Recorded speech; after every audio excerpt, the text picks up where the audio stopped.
Naitwa Waziri Kombo, mkurugenzi mtendaji wa halmashauri ya wilaya ya Mkuranga. Mbele yako unaona baadhi ya madawati mengi ya shule za msingi na shule za sekondari. Halmashauri kwa mwaka wa fedha huu wa 2025/2026 imetenga kiasi cha shilingi milioni 600 kwa ajili ya ununuzi wa madawati, na kwa kiasi hicho cha fedha tumepata zaidi ya madawati 6,000. Hii tukichukulia kwamba halmashauri hii ina upungufu mkubwa wa madawati na miundo mbinu mingine ya elimu. Kwa hiyo katika bajeti yetu tukaona hili la madawati tulipe kipaumbele. Kwa hiyo tulitenga bajeti ya zaidi ya milioni 600 kwa ajili ya ununuzi wa madawati. Mbele yako unaona ni madawati karibia 3,000 na mengine 3,000 yanakuja. Yote haya ni kwa ajili ya kukab ule uhaba, upungufu wa madawati tuliokuwa nao, na tunafikiria kwa mwaka wa fedha huu unaokuja tena tutatenga kiasi kikubwa zaidi ya hicho tulichotenga cha milioni 600 kwa ajili ya ununuzi wa madawati. Tunamshukuru Mheshimiwa Rais, amekuwa yeye binafsi amekuwa akisaidia sana sekta ya elimu kwa kujenga miundombinu ya madarasa, mabweni na maabara.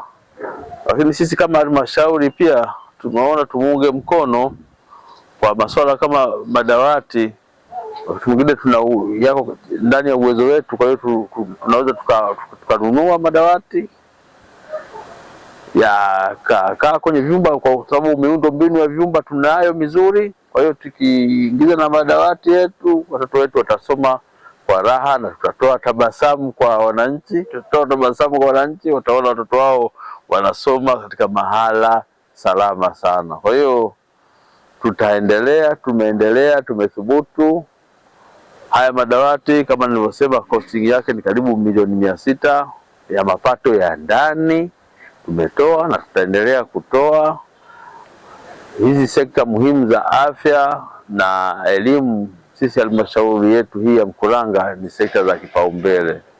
Huwa tunajitahidi kwa uwezo wetu wote tuliokuwa nao kuziboresha ili watoto wetu waweze kusoma mahala salama au wananchi kutibiwa mahala salama. Ninatoa rai kwa walimu sasa. Haya madawati ni gharama kubwa sana. Halmashauri inawawezesha.